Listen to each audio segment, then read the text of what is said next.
এক রাজবাড়ির সামনে একটি খাঁচায় দুষ্ট বাঘ বন্দী অবস্থায় ছিল। বাঘটি ছিল খুবই দুষ্ট আর হিংসুটে। কেউ তাকে পছন্দ করত না। একদিন রাজার মেয়ের বিয়েতে রাজবাড়িতে অনেক লোকের আগমন হলো। সকলে যখন রাজবাড়িতে প্রবেশ করছিল, দুষ্ট বাঘ সবাইকে অনুনয় বিনয় করছিল আর খাঁচার দরজা খুলে দেওয়ার জন্য। কিন্তু কেউই বাঘের খাঁচার দরজা খুলে দিল না, কেননা সকলেই জানতো ভয়ঙ্কর বিপজ্জনক বাঘের খাঁচা খুলে দিলেই মহাবিপদ। আমন্ত্রিত অতিথিদের মধ্যে ছিলেন একজন সহজ সরল ব্রাহ্মণ। ব্রাহ্মণ যখনই খাঁচার দরজার সামনে দিয়ে যাচ্ছিল, বাঘ হাত জোড়ে করুণ সুরে ব্রাহ্মণকে বলছিল, আমাকে দয়া করুন প্রভু, আমাকে দয়া করুন, আমার খাঁচার দরজাটা অনুগ্রহ করে খুলে দিন। আমি বনের বাঘ, বনে চলে যাব। ব্রাহ্মণ একটু চিন্তা করলেন। বাঘ তখনই কেঁদে ফেলল এবং নানানভাবে ব্রাহ্মণকে অনুনয় প্রকাশ করতে লাগলো। আর ব্রাহ্মণের হৃদয় গলে গেল। তিনি খাঁচার দরজা খুলে দিলেন। দুষ্ট বাঘ খাঁচা থেকে বের হয়েই ব্রাহ্মণের উপর ঝাঁপিয়ে পড়ল এবং ব্রাহ্মণ তখনই বাঘকে নিরস্ত করে বললেন, এটা কেমন হলো?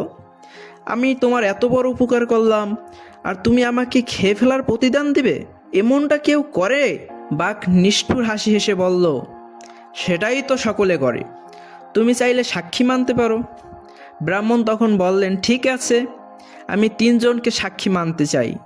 যদি 3 জনের একজনও আমার পক্ষে বলে, তাহলে তুমি আমাকে ছেড়ে দেবে। বাঘ সেই প্রস্তাবে সম্মত হলো। এরপর দুজনে মিলে মাঠের ভেতর দিয়ে হাঁটতে হাঁটতে অনেক দূরে চলে আসলো।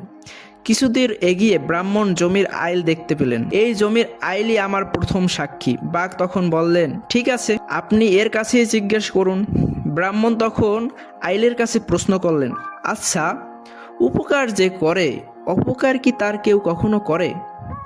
আইল উত্তর দিল, হ্যাঁ, তাই তো সকলে করে। এই আমাকেই দেখুন না, আমি 2 জনের মধ্যে সীমানা নির্ধারণ করি, এতে মানুষ কত উপকার হয়, অথচ সেই মানুষেরাই আমাকে ক্ষতবিক্ষত করে। বাঘ উত্তর শুনে মুচকি হাসল। ব্রাহ্মণের মুখ শুকিয়ে গেল। ব্রাহ্মণ আর বাঘ আরও একটু এগিয়ে গিয়ে একটা বড় গাছ দেখতে পেল। ব্রাহ্মণ তখন সেই গাছকে সাক্ষী মানলেন।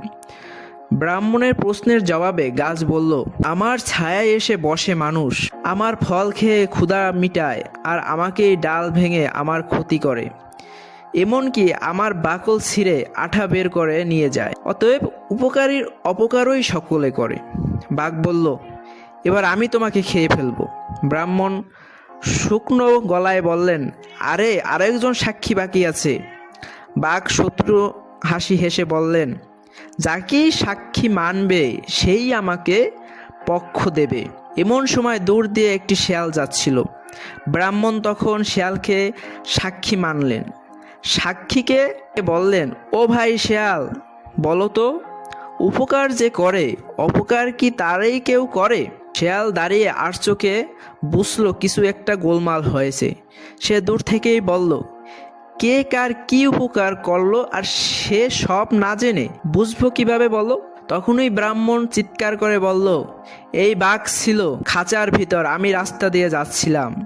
শেয়ালও চিৎকার করে বলল, কোথায় খাঁচা আর কোথায় রাস্তা? সেখানে না গেলে আমি কি বুঝবো? আর কিছু না বুঝে কিছু বলতে পারবো না।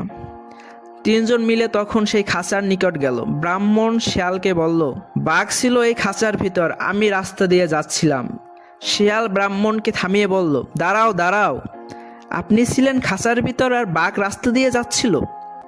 ব্রাহ্মণ বললেন, না না, আমি ছিলাম রাস্তায় আর বাঘ ছিল খাঁচার ভিতর।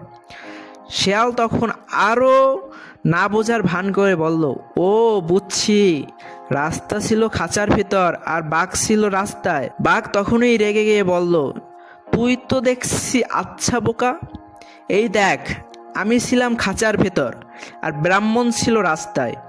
এই বলে বাঘ এক লাফে খাঁচার ভিতর গিয়ে দাঁড়ালো। শেয়াল সঙ্গে সঙ্গে খাঁচার দরজা বন্ধ করে বলল, আর খাঁচার দরজা